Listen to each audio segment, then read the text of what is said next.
Hello everyone, in this video, I'll show you how to open IMDB database using SQL, Structured Query Language. And I'll show you what to look out for when you're working with a new database. I'm using datasets I've downloaded from IMDB, the online database of films and TV programs. If you don't have the database file yet, you can watch my previous video in which I explain how to download the datasets and convert them into SQL-friendly format. If you can't wait to practice SQL, you also have the option to download the database I prepared for you. I'll leave a download link in the description text. Okay, let's get going. Now I'll open this file. I will right click on this file and open with DB Browser. If you don't have this tool, you can search for DB Browser and install it to your computer. Okay, so we have the database now. So this is the table view. We have 6 tables. If you click on these triangles, they will show you more details about each table. If you look at the basics table, it has all the basic information about the films, like the title name, how long the film is, genre, etc., etc. If you look at the episode table, I believe this one is only relevant for TV series. It has things like season number, episode number, and so on. The ratings table looks interesting as well. Average rating, number of votes. So what I'm trying to do here is I'm trying to get a sense of what this database is about. This is a new database. I haven't worked with it before. So before I dive in and do some detailed SQL analysis, I would like to know a little bit more about this database. For example, what's in all these tables? How are those tables related to each other? How large is the dataset, etc., etc. This kind of exercise is called data profiling. I'm basically trying to describe the database. The other thing I would like to show you in this view is the data type column. So if you scroll down, you will notice that most of these are either text or integer. So start year is integer, director name is text, writer name is text, another integer, with the exception maybe of this one, average rating. The data type for average rating is real. So real is also a numerical data type, but unlike integer, it can express numbers in decimal points. Let me show you. So if you click on this tab, go to Browse Data and select the ratings. As you can see, the number of votes are all integers. But for the average rating, there's 6.5, 6.1, 5.2, etc., etc. That's why this column had to be something other than integer. So in terms of data types, this database seems pretty straightforward. When you work with other databases, you might see things like Boolean values, date and time, or floating values. Remember, if you come across something you're not familiar with, you can always look it up. If you search for, let's say, SQL data types, there are a lot of good resources. So if you click on the first one, for example, SQL data types, it gives you all the list of possible data types.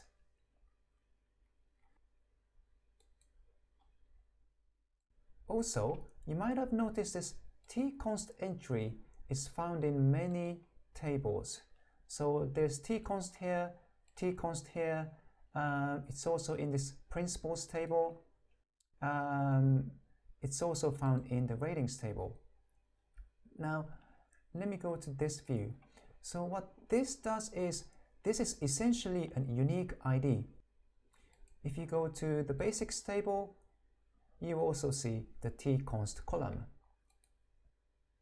The same thing in the principals table, you see tconst. So the reason is this tconst functions as a unique identifier across all the different tables. This database is an example of a relational database. It has many interrelated tables within a database. For example, this basics table is a separate entity than the crew table, but by having the same unique identifier, by having tconst, you can cross-reference each other. So that's the function of this tconst. This is also called primary key in SQL. Okay, moving on. Let's go to this tab, Execute SQL. This is the main editing view. So let's write our first SQL query. I'm just going to type this out and explain what's happening later. Select asterisk from basics. And I'll finish the query with semicolon. Like this. And press this button and execute. Okay, so what's happening is this is the editing view, and this window right below, this is the result view. We just executed this query. Let me break it down. Select is one of the most common statements in SQL. In fact, for this course, pretty much everything starts with the select statement. I've made this course mainly for data analysts. In other words, we're working with an existing database. I'm not making a brand new database or doing some maintenance work by editing or modifying it. So the way we interact with a database in this course is mainly by grabbing things that we're interested in from the database. So pretty much everything I do in this course will start with a select statement. And the asterisk is basically a wildcard in SQL. I'm saying SQL to find everything in the table, every single data entry. And from basics, this is where I specify which table I am looking at. If you go to the database structure, we have this table called basics. So this is the one I am looking at right now. And you can scroll down, you can scroll sideways. In fact, I'm going to make the window a little bit bigger. Yeah, this is a little bit easier to see. So this is essentially the same view as this browse data section.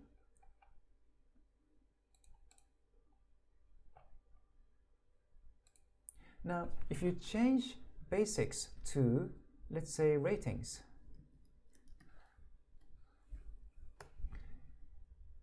it's going to return everything in the ratings table. Okay, so this is how the select statement works. I don't know about you, but I find this a little bit overwhelming. There is thousands of rows. In fact, I think there's a few millions of them. So what I would like to do is, I would like to limit the number of rows.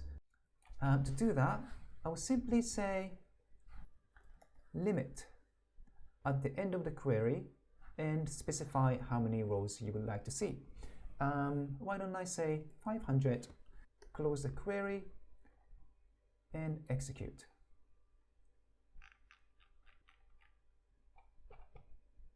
Okay, it returned exactly 500 rows this time.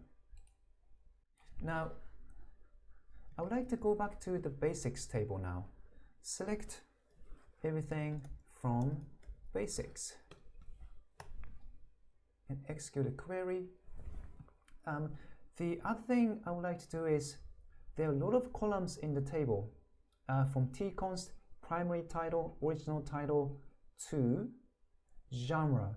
That's the last column in this table. What I would like to do is, I would like to limit the number of columns this time. It's a similar idea. What I've done earlier is to limit the number of rows it returns. This time, I would like to return just a handful of these columns to make it a little bit easier to see. To do that, let me delete this and start a new query. I'll say select. Let's say I'm interested in the title type, so I'm going to keep that, comma, primary title,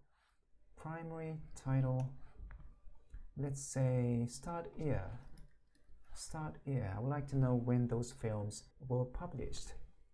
Maybe runtime minutes, how long the films are. Runtime minutes, that's it. And don't forget to specify the table name. What's the table called again? Basics. Okay, so I'll say basics and close the line. Sometimes I forget to close the line and I run a query like this.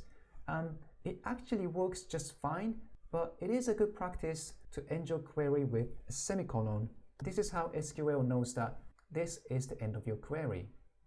So let me run this again. Okay, now it just returned 1, 2, 3, 4 columns that I specified here. Okay, this is it for this video. When you're done with this database, you can simply close this browser. It's going to ask you if you want to save it. The thing is, we're not making any changes to the database itself. So you can just close it and select Don't Save. That's it. Okay, I hope you're starting to get an idea of what this database is about. There are a lot more you can do with select statement, and in the next video, I'll show you how to use aggregate functions like count and average. If you'd like to continue with this tutorial, you can keep watching the series up here. And don't forget to subscribe to this channel down here. Thank you for watching. See you in the next video.